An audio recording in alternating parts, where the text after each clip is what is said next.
Olá, tudo bem?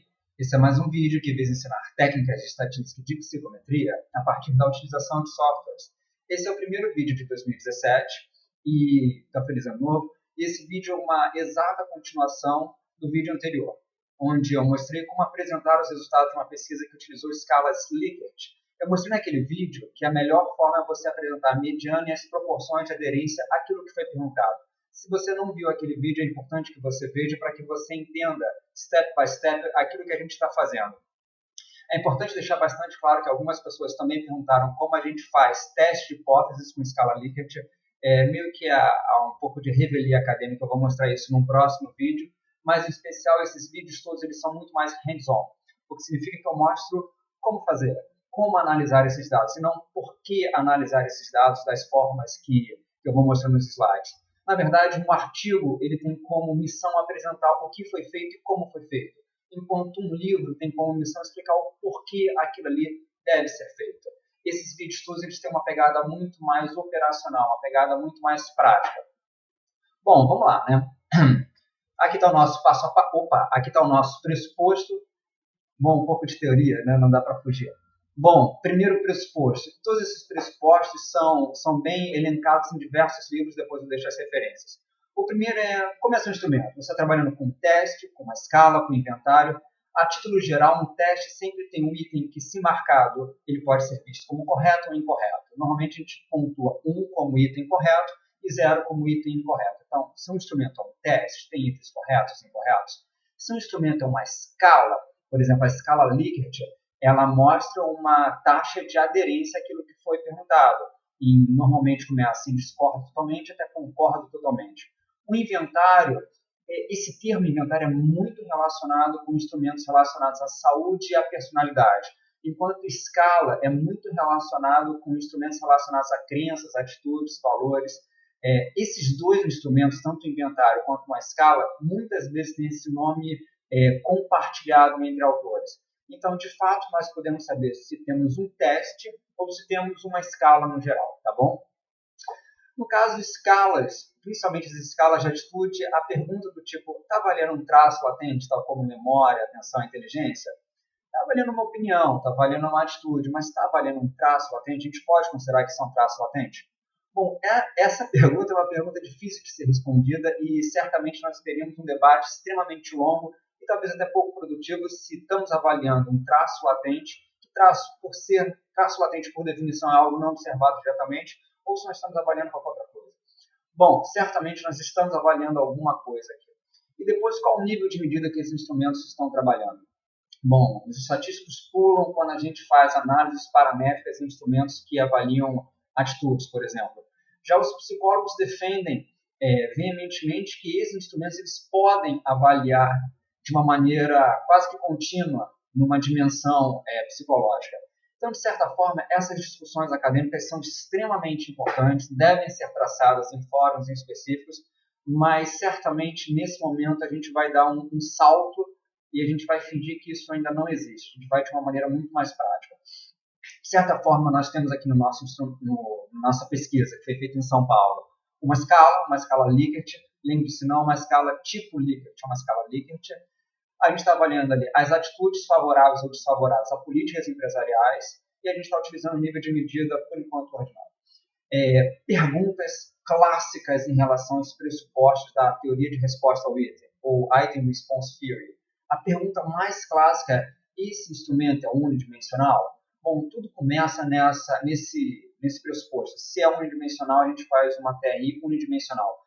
Antigamente só tinha isso. Hoje a gente já sabe que tem modelagem de TRI multidimensional, mas de certa forma você vai ler em todos os livros, ou pelo menos na maior parte dos livros. Recomendo muito o livro do nosso amigo Hudson Bonino, que é excelente, mas na maior parte dos livros vocês vão ler que a TRI ela parte do pressuposto de unidimensionalidade, ou seja, esse instrumento avalia uma única dimensão. Os itens eles devem ter uma independência local. Eles não podem ser linkados um no outro. De certa forma, os itens devem ser independentes. E você consegue ver isso com uma matriz de covariância. E depois disso, qual modelo você vai usar? Bom, vamos fazer isso tudo de uma maneira muito prática. Eu espero que esse vídeo fique menor do que 20 minutos, porque eu ainda vou gravar o próximo vídeo de como fazer testes de hipóteses com esse tipo de dados. Esse daqui é o nosso passo a passo. Certamente eu vou escrever algumas coisas aqui nesse slide, mas vamos lá. nós vamos utilizar 3 programas. O SPSS, simplesmente para copiar os dados, o R para fazer análise. Se você não tem o R, se você tem ainda uma dificuldade de trabalhar com R, dá uma olhada no nosso canal, ele tem vídeos anteriores que ensinam como trabalhar com R, principalmente com os formatos mais interessantes de trabalhar com RStudio, por exemplo, e também com Excel. O Excel é um nosso amigo para todos os momentos. Vamos lá, banco de dados no R. Aqui está o nosso banco de dados no SPSS. Esse banco de dados foi fruto de uma pesquisa de mestrado feita em São Paulo, em que administradores avaliaram. E sempre assim, né? Primeiro você faz a pesquisa, depois você tenta ver como você vai analisar os dados. Os administradores queriam saber como estava a taxa, a proporção de aderência às políticas de uma empresa. Então eles criaram um instrumento. Nesse instrumento nós temos, aqui eu chamei de Y1, mas você poderia chamar de qualquer valor, do Y1 até o item 32. É um instrumento com 32 itens em que você tem assertivas relacionadas a políticas empresariais. Várias assertivas, ou seja, 32 itens relacionados a políticas da empresa. Eu vou pegar esses itens todos, olha só. Aqui eu tenho um resultado do Y1 até o Y32. Eu vou simplesmente copiar para um editor de texto. Estão reparando aí, se vocês forem espertinhos, que nós temos poucos participantes, né? Poucos participantes é um problema para a estatística. É um problema super sério, difícil de ser resolvido sem que a gente viole pressupostos básicos. E normalmente nós temos um indexador muito claro entre a quantidade de itens e a quantidade de pessoas que o responderam para que a gente possa fazer algumas técnicas. Mas da mesma forma que a gente pulou aquela discussão sobre se o nosso nível de medida é qualitativo ou propriamente numérico, a gente vai pular isso também por enquanto. Eu joguei aqui no meu editor de texto, vou salvar isso, vou salvar em TXT, vou salvar isso como TRI e vou dar bye bye. Aqui eu tenho um R, nossa, já fiz um montão de coisa, né? Mas aqui eu tenho um R e eu vou fazer o nosso passo a passo. Primeiro passo, olha só, a gente sempre tem que fazer adições. Então, assim, a nossa baseline é ter os arquivos no R. Ter os arquivos no R. Aqui o R tem diversas opções, vocês estão reparando que eu estou utilizando o RStudio. Aqui eu vou simplesmente importar a minha base. Eu tenho um arquivo de texto. O R conversa muito bem com o arquivo de texto. Vamos lá. Eu acabei de salvar, chama-se TRI. TRI está aqui. Ele vai mostrar as minhas variáveis. Eu não tenho um cabeçalho, ou seja, aquela primeira linha listando o nome das variáveis. Parece que está tudo certinho. Legal, eu tenho aqui 210 observações, ou seja, 210 pessoas participaram dessa minha pesquisa, eu tenho 32 variáveis, eu já tenho aquela violação à relação entre o número de pessoas por item, mas tudo bem, tem aqui TRI. E o primeiro passo agora de verdade, eu quero saber, lembra que eu coloquei aqui no nosso Excel? Poxa, é unidimensional esse instrumento? A nossa resposta é não sei. Vamos avaliar se é unidimensional. O primeiro pacote que eu vou solicitar é o Psy. Esse Psy é um pacote excelente se você trabalha com psicometria. Se duvidar, é o pacote que a gente mais utiliza. Então, se você não tem, você vai instalar esse pacote com o comando install package, esse comando aqui, ó, tá bom? Mas eu já tenho esse pacote, já está instalado, eu vou simplesmente solicitar esse pacote. Eu sempre aperto Ctrl Enter, porque eu estou trabalhando aqui no console, eu poderia também fazer a mesma coisa aqui embaixo, apertaria simplesmente Enter. Então, se eu fizesse a mesma coisa aqui, eu apertaria simplesmente Enter, enquanto aqui, Ctrl Enter. Bom, o Psy me dá diversas ferramentas de visualização de dimensionalidade do meu instrumento. O primeiro pressuposto da TRI unidimensional é que o meu instrumento seja unidimensional. É isso exatamente que eu vou ver. Bom, tem diversas recomendações. Certamente é um assunto fechado em psicometria em relação à dimensionalidade do instrumento. Eu vou fazer as mais clássicas e certamente você vai encontrar isso em alguns livros, principalmente nas recomendações para análise de dimensionalidade. Vamos lá, eu tinha feito com outro nome. Isso aqui é uma banco de dados. Pronto. Aqui eu estou vendo claramente que eu tenho um instrumento unidimensional. Repara só, na análise fatorial, olha a distância entre a explicação unidimensional para a explicação com 2 dimensões, 3 e por aí vai. Certamente, com mais aumento de dimensões, menos eu reduzo os resíduos, ou seja, eu melhoro a minha explicação. Mas, pelo princípio da parcimônia, eu posso deixar assim mesmo. Eu posso entender que se meu instrumento é unidimensional ou se eu quiser ser mais elegante, suficientemente unidimensional.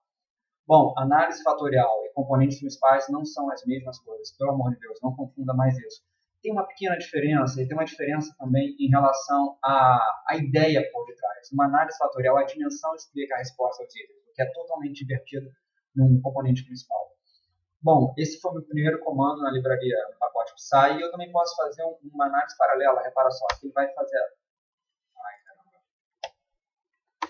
a mesma coisa, só que me apresentando mais indicadores para que eu possa ter uma certeza da minha arquitetura dimensional do instrumento. Bom, eu já tinha feito isso com um outro comando, aqui eu tenho mais indicadores e certamente eu vou manter essa minha análise, considerando que meu instrumento é pelo menos suficientemente unidimensional, ou seja, todos os itens apontam a uma única dimensão, que no nosso caso é políticas da empresa.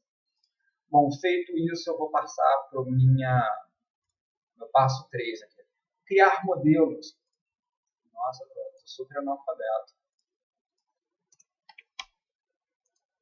Se ficasse vermelho de novo aqui, vai ficar chateado. Criar modelos. Quais são os modelos disponíveis para itens politômicos? O que é um item politômico? Isso é uma escala. Você tem a categoria 1, 2, 3, 4, 5, de 1 a 7, 1 a 9. Basicamente, um item politômico, um instrumento politômico é um instrumento tipo escala. Ou escala Likert, ou escala do tipo Likert, ou o que nós falamos inventários, como inventário de personalidade, inventário fatorial de personalidade. Bom, nós temos aqui muitos modelos, e é um passo fundamental você saber qual modelo você vai trabalhar. Bom, ao fim eu vou mostrar as duas referências que eu estou utilizando. Eu estou utilizando claramente um artigo por detrás disso daí, tudo que eu estou fazendo. Mas certamente você tem que saber qual modelo você vai utilizar. Então, analise modelo a modelo. E é isso que a gente vai fazer. Você está reparando que aqui eu vou passar o math stuff, né? Eu vou dar um pulo nos modelos pela sua explicação matemática. Eu simplesmente vou, de uma maneira muito pragmática, criar modelos no R. Então, eu tenho aqui diversas opções de modelo para itens politômicos, e eu tenho aqui um pacote que é excelente, é o nosso segundo pacote. É o pacote MIRT. É que eu dei um salto, antes eu tinha criado realmente uma variável com os resultados da minha análise fatorial e tinha plotado isso para ver como ele se comportar. Quer ver só? Eu vou refazer isso aqui só que fique mais completo. Então, novamente, estou utilizando o pacote Psy. Eu posso fazer uma análise fatorial exploratória. É muito importante que a gente sete bem as características dessa nossa análise fatorial. Em especial, o número de fatores. Aqui eu já pedi por construção um fator só, porque eu sei que meu instrumento é unidimensional. A rotação que eu quero, mas em especial o tipo de correlação. Eu estou pedindo aqui uma correlação policórica. Isso vai melhorar o meu ajuste do meu modelo. É importante que você tente fazer isso sempre que você quiser, tá? Eu tinha aqui alguns dados omissos, alguns dados faltantes, ele resolveu isso para mim. Eu posso botar para dar uma olhadinha como é que funciona. E você está reparando que eu estou utilizando aqui um outro critério, eu estou botando os itens, e estou pedindo para que ele me mostre os itens, que ele aponte para mim quais são aqueles itens superiores a ponto 31, ou seja, ponto 32 ou mais, porque isso explica a variabilidade do meu instrumento, da minha resposta. Bom, aqui eu tenho todos os itens, eu poderia, por exemplo, se eu colocasse aqui em vez de ponto 31, ponto 9, repara só, um montão de item vai ficar azul, ou seja, eles não passaram por esse meu ponto de corte. Mas isso é um assunto que a gente já falou em outro vídeo. Vou deixar ele aqui. Sempre que a gente tem esse jogo da velha, ele não lê. Eu vou apagar. Bom, vamos lá. Agora, realmente, é o nosso segundo passo. Que eu deixei aqui, olha só. Bom, aqui eu botei 3, né? Mas é o segundo passo. Vamos lá. Pedir nosso pacote, vou pedir o MIRT. Se você não tem, instale. Depois eu vou dar uma acelerada no meu cluster. Eu já defini isso antes, ó, você está vendo? Claro, todo vídeo que eu gravo eu já fiz 1000 vezes as coisas erradas. Então eu já pedi esse MIRT cluster antes. E aqui eu vou criar os modelos. Repara só. Esse aqui é o nome da minha variável. Então eu vou chamar de modelo 1. E aqui vai ser o que minha variável tem por dentro dela. Olha só, o pacote MIRT. Esse daqui é a minha base. O nome da minha base é TR. Uma dimensão e o modelo Grader. Vou deixar ele rodando e vocês vão reparar que não é tão demorado. Ele vai tentar fazer todas as contas possíveis para ter uma convergência, ou seja, esse modelo tem que fechar. Se não fechar, ele vai me mostrar logo, eu vou conseguir saber como funciona. Esse tipo aqui é o graded. Eu vou pedir o segundo modelo, mesma coisa. Onde eu tinha colocado aqui, eu vou colocar até aqui. GPCM, modelo de crédito parcial generalizado. Ele vai fazer a mesma coisa, ele vai fazer todas as contas possíveis para tentar fazer com que isso tenha uma convergência, uma conversão. Bom, ela não demora muito, pelo menos não costuma demorar muito. Uma coisa bacana é que, em algum momento, se você trabalhar com muitos dados, você vai precisar de um grande poder computacional. Bom, temos um problema. Depois de 500 iterações, esse modelo não fechou. Pode usar? Recomendado que não. Esse modelo não fechou. Apesar de nós termos aqui esse modelo, se eu simplesmente colocar o nome dele aqui, repara só, mod 2, ele vai mostrar que, olha só, ele falhou na convergência. Então, não é legal utilizar, você até poderia utilizar com muita criatividade teórica. Bom, modelo 3. Ai, meu Deus, vamos de novo.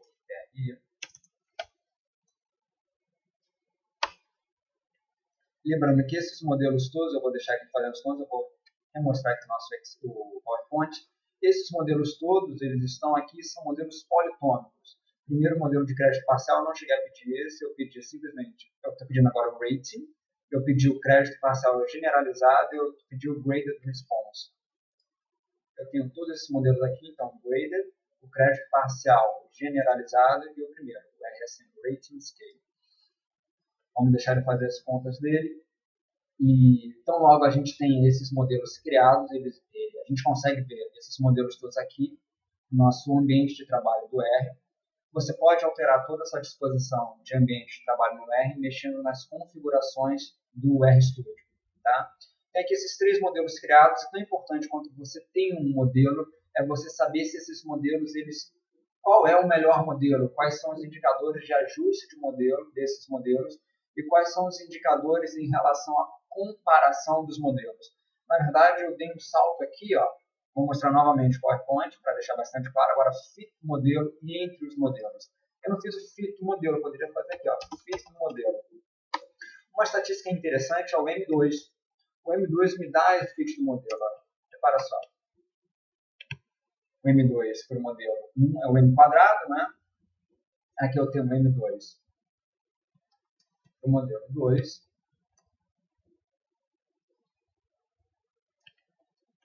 É caso sensível, então sempre tenho que utilizar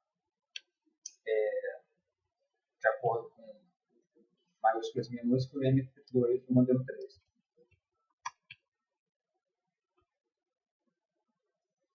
Deixando super claro que você não conseguiria publicar isso em campo nenhum mesmo. Pelo seguinte, um índice bastante... Nós temos vários critérios para saber se o modelo é adequado ou não é adequado. Esses critérios todos eles podem ser vistos em alguns principais. TLI, CFI, RMS, EA e o valor do Q quadrado. Bom, aqui a gente não tem o valor do Q quadrado, a gente tem um M quadrado, né? Mas eu tenho aqui o TLI e eu também não tenho... e o CFI. Bom, o TLI pune mais do que o CFI, então o TLI sempre é menor do que CFI, isso é super claro. Mas nós temos um primeiro ponto, que é o seguinte, olha, se você tem um TLI acima de 0,9, você tem um modelo adequado, um modelo que é útil para você utilizar. Se você tem um TLI abaixo de 0,9, vai à praia, vai fazer alguma outra coisa, porque seu modelo não está adequado. Nós temos também um erro, que é o RMSA, e o valor do Q quadrado, que aqui é o M quadrado, tem alguma pequena diferença, mas normalmente é muito aderente ao número de pessoas, número de observações. Vocês já viram que nós temos 32 variáveis e 210 observações, ou seja, nós estamos muito distante daquela regra de 10 participantes para cada item. Nós deveríamos ter 320 pessoas respondendo esse instrumento. Nós não temos isso. Então, se a gente fosse tentar, mas é um tutorial super mais didático, então se a gente fosse tentar, fôssemos tentar publicar isso, a não ser que o editor esteja Não, você não vai conseguir publicar isso de forma alguma. Não tem ali ponto 75, você não vai publicar isso em canto nenhum. Ou seja, isso mostra que esse modelo não está bom. É unidimensional, mas não está bom. Essa é a ideia. Então, esse primeiro ajuste aqui do modelo nós não passamos, mas nós vamos seguir o nosso tutorial, porque certamente esses dados que eu estou trabalhando são diferentes dos dados que você está trabalhando. Meu interesse é auxiliar você a fazer a análise no seu instrumento, com os seus dados. Então, aqui, ó, fit do modelo, criei um modelo. Agora, vi os ajustes do modelo, vou comparar os modelos. Vou fazer o teste F, a nova, eu vou ver a variabilidade, a variância em cada um dos modelos e vou ver qual que é o melhor. Então, vamos lá. A nova entre o modelo 1 e 2. Então, vamos ver aqui, ó. O modelo 1 é o GPCM, Crédito Generalizado Parcial. O modelo 2 é o Graded. O melhor modelo é aquele com critério de Akai menor. E o Schwartz também. Ou seja, o critério de Akai é um bom critério para que a gente compare modelos com menor, melhor. Ou seja, menos é mais aqui nesse sentido. A mesma coisa que o critério Bayesiano. Repara só, o segundo modelo ele é estatisticamente diferente do primeiro modelo e é melhor. Porque o critério de Akai que aqui está nos dando como indicador um número menor do que o primeiro modelo. Vamos fazer mesmo. Então a gente já ficaria com o segundo modelo, que é o Graded. Vamos agora comparar o modelo 2 com o modelo 3. Vamos lá. Modelo 2 com o modelo 3. Cadê minha lupa? Então, modelo 2 com o modelo 3, olha só. Ele está chamando aqui de 1 o rating e o 2 do GPCM. Vamos ver aqui. Aqui eu ficaria claramente com o segundo modelo, que é o GPCM. Mas nós já comparamos o GPCM com o Graded e nós ficamos com o Graded. Então, o modelo que melhor, já vimos que os modelos não são bons pelos aqueles critérios de ajuste de modelo, de qualidade de modelo, mas nós ficaremos aqui com o Graded. O Graded nos parece ser o modelo mais interessante. Ele, em comparação aos outros modelos, ele teve um menor indicador resultante do critério de Akai. Então, o Graded ele foi considerado melhor aqui entre esses modelos. Beleza, então eu vou ficar com esse. Agora vamos ver qual é o próximo passo aqui no nosso PowerPoint. Eu vi aqui os modelos e agora eu vou ver os parâmetros dos itens. É muito importante que você entenda o porquê, né? Por que eu estou vendo isso? Aqui eu vou mostrar o como, mas como via de regra, a gente tem o primeiro parâmetro, que é o parâmetro A, que é o parâmetro chamado discriminação. O segundo parâmetro é o parâmetro B, dificuldade. E o terceiro parâmetro é o chute, é o acerto ao acaso. Isso funciona demais desta maneira quando você está medindo habilidades como inteligência, porque você consegue ter itens que são corretos e itens que são incorretos. Quando a gente está trabalhando com escalas, e esse é o nosso caso, isso perde um pouco essa interpretação do tipo, isso discrimina mais, esse item foi mais difícil, esse item o cara chutou. A gente também vai conseguir ver isso a partir de um gráfico. Vou mostrar para vocês as curvas características de cada um desses modelos e dos itens, que aí vai ficar um pouquinho mais claro o que são esses três parâmetros. Essa palavra parâmetro é a palavra que a gente vê em todos os modelos psicométricos. Então é importante que você entenda por que você está fazendo essa análise. Não é fazer qualquer análise, é entender o motivo pelo qual você está fazendo essa análise e o motivo pelo qual você continua com seus modelos, tá bom? Então esses são os três parâmetros que a gente vai ver também de uma maneira gráfica. E eu vou agora sair pedindo essas coisas. Primeiro ponto, eu vou pedir um coeficiente. Eu estou sempre ainda trabalhando com o pacote MIRT. Coeficiente do modelo 1. Por que modelo 1? Porque é o modelo que a gente achou que era o... Que a gente achou não. Que é o modelo que se mostrou melhor em comparação aos outros modelos. Olha só, o modelo 1, que é o Graded, foi esse aqui, foi o primeiro modelo criado, tá bom? Então, eu vou pedir os coeficientes do modelo 1 e repara só. Eu vou colocar isso no meu Excel, por exemplo. Simplesmente copiar. Eu tenho aqui 32 itens. Eu falei que ele ia trabalhar com Excel. O Excel é nosso amigo para todas as horas, não é? Então, estou trabalhando aqui com Excel. Aqui eu tenho todos isso. Eu tenho aqui o parâmetro A, que eu expliquei para você. Pô, o que é esse parâmetro D aqui? O Luiz não falou. Esse parâmetro é o parâmetro B, que aqui é como dificuldade, tá bom? Então aqui nós temos o parâmetro A, discriminação, e o parâmetro B, para cada uma das classes de categoria, entre as classes de categoria, tá bom? Nós temos 5 opções de resposta, nós temos 4 parâmetros.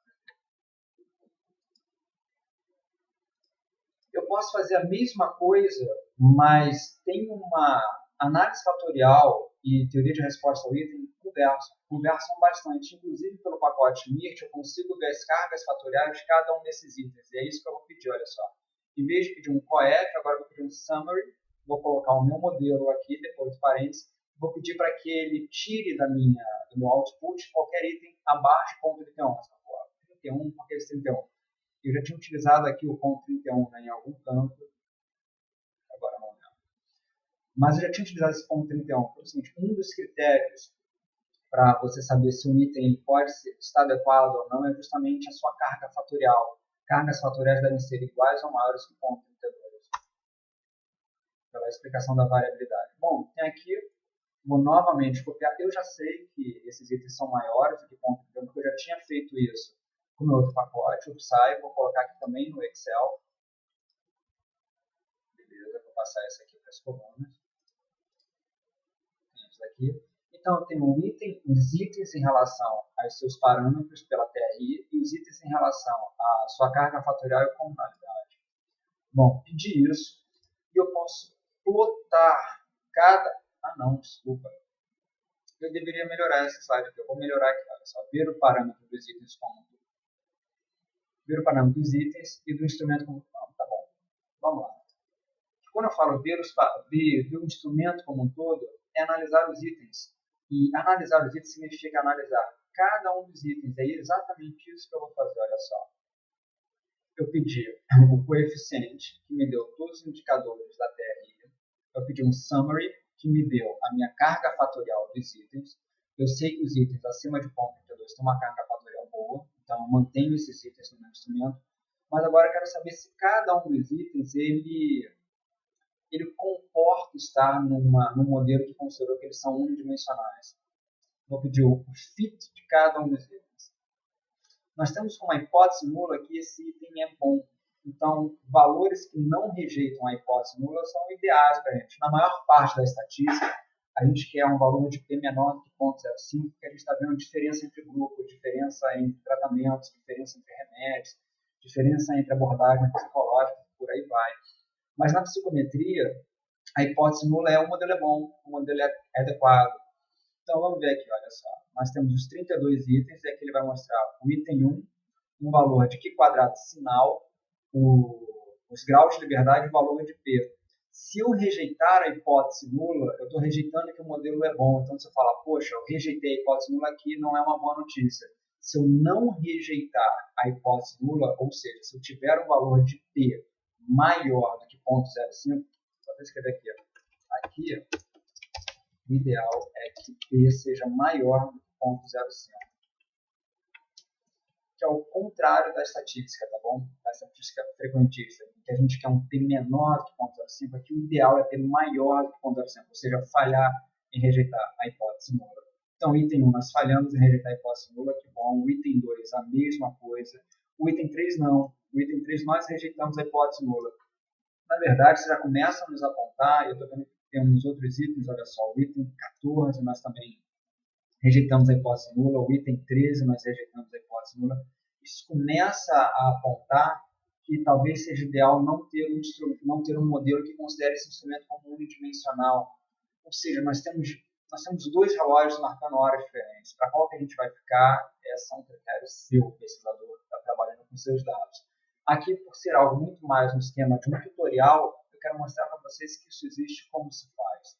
Então, aqui nós temos a maior parte dos itens, pelo menos me parece, que estão adequados no modelo unidimensional, mas temos diversos itens que não estão adequados nesse nosso modelo unidimensional. Bom, seguindo essa nossa análise, repara só. Aqui eu fiz uma análise dos itens, então eu pedi o coef, o summary, vi aqui o ajuste de cada um dos itens. Agora eu vou começar com os plots. E esses plots são muito elegantes para que você mostre num paper, num poster, em qualquer um dos casos. Primeiro eu vou pedir, esses pacotes todos são do MIRT. Vou deixar aqui um pouquinho de zoom para que você possa ver o que foi digitado. O primeiro eu vou pedir um plot do valor total esperado, ou seja, vou analisar esse teste como um todo. E aqui nós temos o valor esperado. Sempre no eixo de x, nós temos o θ, tá bom? θ é a habilidade. A TRI sempre parte do pressuposto que tem uma intrínseca conversa entre a habilidade daquele respondente e os parâmetros dos itens. Ou seja, são duas coisas que conversam de uma maneira muito particular.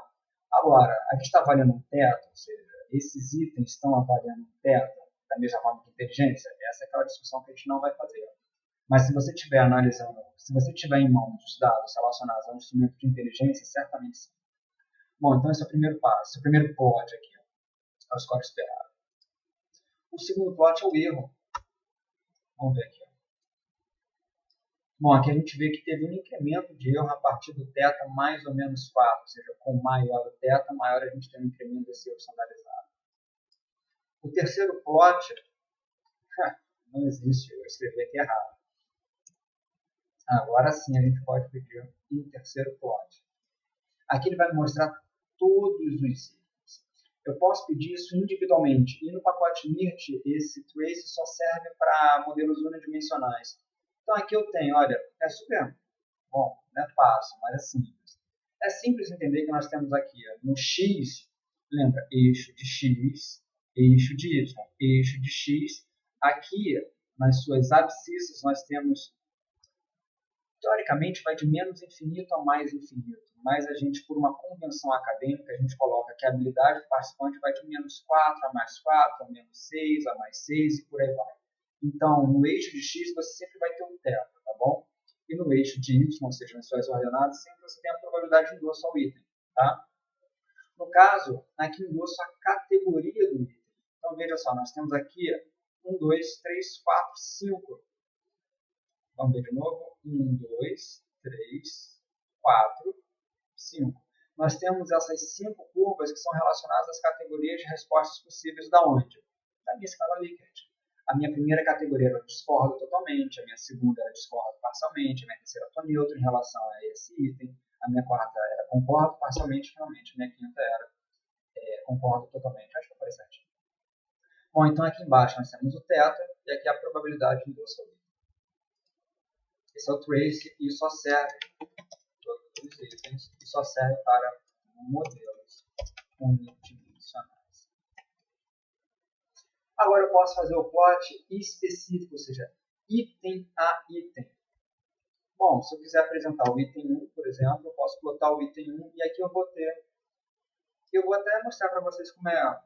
Pode não ser fácil, assim, de primeiro momento, mas é simples de entender. Aqui nós temos ciência super simples. Que é super lógica. Né?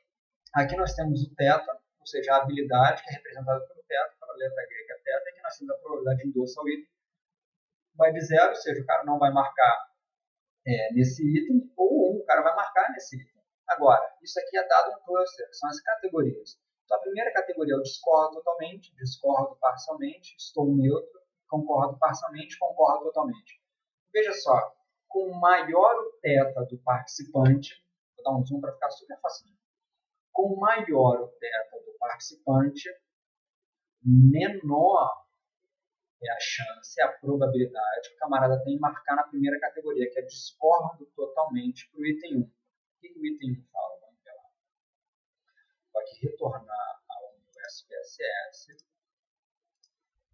Item 1 fala: os processos de recrutamento externo e interno de candidatos a ocuparem. Vamos lá, Luiz. Vamos lá de novo. Os processos de recrutamento externo e interno de candidatos a ocuparem vagas na organização onde eu trabalho são amplamente divulgados. Bom, para cada uma dessas categorias, qual é a curva característica desse item? Bom, com maior o θ do participante, menor é a chance dele marcar discordo totalmente. E com maior o θ do participante, maior a chance dele marcar concordo totalmente. É dessa forma que a gente lê cada um dos itens, tá bom? E aqui nós temos algumas coisas conversando, principalmente a discriminação e a dificuldade, que aqui não é visto como bem dificuldade, discriminação, mas sim uma posição, uma localização e um slope, né? Uma angulação. Na verdade, ao contrário de uma análise estatística de regressão, isso tudo começa no modelo de regressão. No modelo de regressão, nós temos que o A significa um intercepto, não é? E beta x, o B, significa a angulação. Na TRI é justamente o contrário. Na regressão, o A é o intercepto. Na TRI, o A é o slope, ou seja, o A na TRI é o coeficiente de angulação. Numa regressão linear, o B, beta, né, o nosso coeficiente beta, ele é visto como coeficiente angular. Aqui não. O beta aqui, ou seja, o valor de B, é a localização, entre aspas, do intercepto. É onde tem o intercruzamento da probabilidade de 50% de endosso ao item dado θ zero. Talvez tenha ficado complicada essa minha frase, mas com os livros você vai entender. Bom, aqui eu plotei para o item 1, e aqui eu posso ver também o score de cada um dos itens naquela minha curva monotônica ascendente. Com maior o θ, maior é a probabilidade do camarada, valor esperado de θ, desculpa. E aqui, bom, eu fiz uma análise de item a item, ou seja, eu botei aqui o trace e dei uma olhada em cada um dos itens. Eu já tinha feito isso, mas isso daqui está conversando com isso aqui, olha só. Por que eu deixei o Excel, né? De propósito. Isso daqui é uma análise numérica, ou seja, aqui eu estou vendo cada um dos números que são derivados do meu parâmetro. Derivado não, né? Porque derivado está fazendo uma derivada aqui. Mas cada um desses números são consequências do meu parâmetro de discriminação e do meu beta, do meu parâmetro B. E aqui minhas cargas fatoriais. Eu já vi aqui que nós temos um item que é o mais discriminativo. Bom, como tem uma convergência, eu vou simplesmente apagar isso aqui. Olha só o que eu vou fazer. Caramba. Bom,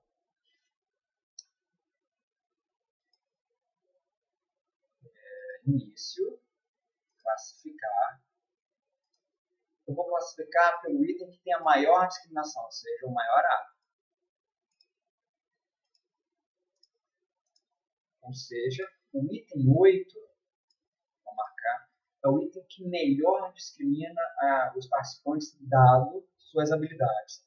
E o item 1, poxa, é o pior item, tá? Está reparando que de propósito, né? É uma maldade. Mas de propósito, estou só olhando a discriminação. Eu meio que esqueci que nós temos os outros parâmetros aqui. Mas olha só, o item 8, ele melhor discrimina as pessoas. E o item 1, pior discrimina as pessoas. Vamos ver isso graficamente? Aqui eu tenho um R. Vou botar o item. E vou botar agora o item 8, olha só. Plot. Item 8. Item 8.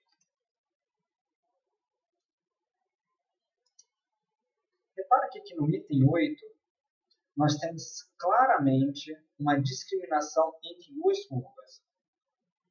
Uma pequena variabilidade no θ do participante, ou seja, o camarada que tem um θ menos 2, ele tem uma chance alta de marcar esse primeira categoria, que é o discordo totalmente. Agora, o camarada que tem um θ quase que meio, está vendo, 1, já tem uma alta probabilidade de marcar o concordo totalmente. Ou seja, esse item ele consegue discriminar muito bem entre os participantes. É um item muito legal para a gente. Esse é o nosso, entre aspas, melhor item. Vamos dar uma olhada aqui que esse item fala, né? Então, vou de novo aqui no meu SPSS. Estão reparando que agora eu estou usando o meu SPSS muito mais para mostrar os itens, para que eu possa ver, do que para fazer análises TRI ou ER ou Stata. Então, item 8. A organização onde eu trabalho me trata com respeito e atenção. Bom, esse foi o item mais discriminativo. Ou seja, a angulação dele foi a melhor possível em comparação com os outros itens. Claro, repara só de novo. Então, olha a angulação da categoria de resposta, concorda totalmente. E olha a angulação da categoria de resposta, discorda totalmente. Com maior o θ do cara, uma pequena mudança no θ, eu já tenho uma mudança abrupta na probabilidade de endosso a esse item. Perfeito. Endosso ou concordo totalmente. Perdão. Perfeito. Esse item é um item bacana. Já o item 1, não. Vamos ver como é que o item 1 está, né? Vamos ver carinha dele, olha só. Aqui eu tenho um super overlap, repara só. Se o camarada tem menos 1 de θ, repara que eu não consigo discriminar bem se ele marcou, se a probabilidade de endosso à categoria do discordo totalmente e a probabilidade de endosso à categoria concordo totalmente é diferente. Na verdade, eu estou num overlap danado. Eu não sei se ele vai para um canto ou vai para o outro canto. Qual é o conteúdo textual desse item aqui? Vamos ver lá. Os processos de recrutamento externo e interno de candidatos a ocuparem vagas são amplamente divulgados. Se nós pudéssemos fazer um corte desse teste e criar uma versão melhor desse teste, baseado no que a gente tem agora, né, baseado no jogar a moeda por alto desse cara coroa, o item 8 ganha. Esse é um bom item em relação à política da empresa. Muito mais discriminativo do que esse item aqui, o item 1, os processos de recrutamento, seleção, blá blá blá. Bom, com isso a gente consegue ver claramente como utilizar a teoria de resposta ao item a uma escala Likert, que é muito bacana, né? Isso nos dá um novo suporte estatístico e psicométrico para trabalhar com instrumentos em psicologia e outras ciências do comportamento. Bom, aqui duas coisas são bacanas. Primeiro, você pode trabalhar com Shine, que é um aplicativo baseado em R, que fica genial para você conseguir trabalhar de uma maneira muito simples, muito prática e muito visual, repara só. A única diferença que eu fiz foi setar um Shine igual a True, e aqui eu posso modificar os itens, modificar os parâmetros dos itens e ver como essa curva vai funcionar. Repara só. Bom, esse daqui é o item 1, né? Eu não quero o item 1, eu quero o item 8. O item 8 é o item que foi mais discriminativo no meu instrumento. Vamos lá. Pronto, aqui eu tenho o item 8. Essa aqui é a curvinha do item 8. E aqui eu posso sair alterando. Opa, desculpa, o item 1, né? Por algum motivo ele continua mostrando o item 1. Mas aqui eu posso parametrizar esse item modificando os valores dos parâmetros. Repara, se eu aumentasse o meu valor de A1, olha só o que ia acontecer com essa curva. Ela ia começar a ficar ainda mais sigmoidal. Olha que bacana. É tudo que a gente quer. A gente quer o que a gente quer? A gente quer uma sigmoide. É isso. Quanto maior a nossa sigmoide, mais discriminativa é esse item. Então aqui eu posso alterar de forma que eu consiga visualizar principalmente o que faltaria para cada um desses itens para que eles fossem adequados à minha pesquisa. Bom, vou fechar aqui o Shine. E a outra coisa que eu quero mostrar para vocês, ou seja, a segunda coisa, eu fiz cada um desses passos para vocês, mas em especial essa é uma discussão que deve ser feita. Bom, o Box, você deve conhecer o Box pelas transformações Box-Fox. Bom, mas o Box já falava que todos os modelos estão errados, mas alguns modelos são úteis e é isso mesmo. O modelo é uma simplificação da realidade. A gente trabalha com modelos porque não dá para trabalhar com a realidade. A nossa interpretação da realidade é diferente do que é a realidade. Por uma questão lógica, nós estamos distantes da realidade, nem que seja por segundos ou centímetros. Bom, então os modelos estão basicamente todos errados, mas alguns são úteis, outros não. Agora é muito importante que eu aqui cometi diversas violações em relação aos pressupostos da medida. Eu simplesmente fingi que algumas coisas poderiam ser vistas como contínuas ou ordinais, e ponto, fingi que era isso mesmo. Eu fingi que estou avaliando um traço latente, quando na verdade não é bem isso que eu estou fazendo. Certamente tem uma diferença entre coeficiente de envergadura e temperatura de uma barra de ferro, inteligência de alguém e opinião sobre políticas da empresa. Se de um lado eu fosse muito purista, e esse lado aqui do nosso vetor, se eu fosse muito purista eu não ia fazer nada. Eu não ia conseguir fazer análise nenhuma. Se eu fosse extremamente utilitarista, isso é péssimo. Eu ia fazer qualquer análise possível. Eu ia ter uma estatística muito criativa, o que é péssimo, tá? Na verdade, um dos problemas que tem na estatística, um dos problemas que a gente vê em ciências do comportamento no geral é esse utilitarismo em relação aos pressupostos da medida. Bom, cada qual tem uma régua, cada qual vai colocar esse critério aqui em algum campo, parece dar o critério beta da teoria de detecção do sinal.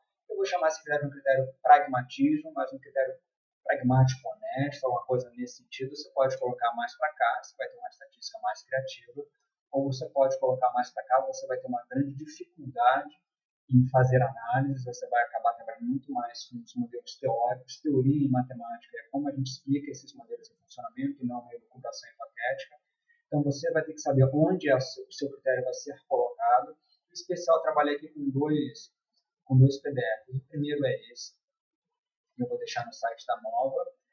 Então, fui rodando cada uma das análises baseado nesse artigo. Eu não fiz nada diferente do que esses autores aqui fizeram, um artigo muito bacana, muito bacana. Tá? Então, eu recomendo que vocês leiam. O artigo está tudo marcado, porque eu já li várias vezes. E a segunda coisa, essa é uma bronca que eu recebo do Hudson Bolino o tempo todo, e ele está certo, olhar o tutorial do próprio pacote. Tem que olhar o tutorial do próprio pacote, porque aqui ele vai falar quais são as análises feitas, por que ele está fazendo as análises.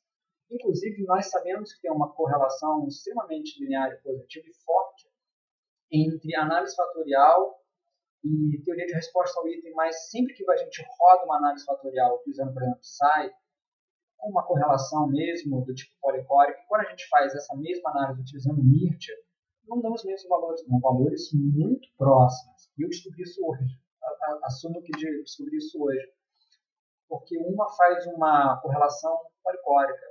No PSI eu peço uma correlação policórica, aqui não é quase policórica. Tem diferença? Tem. Qual é o modelo matemático por trás? Tá? Estou mostrando aqui. Então, fica essa dica de você olhar os pacotes, em especial os manuais que os pacotes trazem consigo. O R é uma ferramenta maravilhosa para você aprender também estatística e psicometria. Bom, um abraço para vocês. Esses slides vão estar lá no site da Nova. Lembrando que esses vídeos todos são oferecimento do IBNEC, do IBNeuro, da Nova. Foram feitos originalmente para acadêmicos de mestrado e doutorado em psicologia, mas acredito que agora já está tocando muito mais pessoas. Espero ter ajudado vocês e, novamente, nós estamos nos primeiros dias de 2017. Um feliz ano novo para você. Até logo.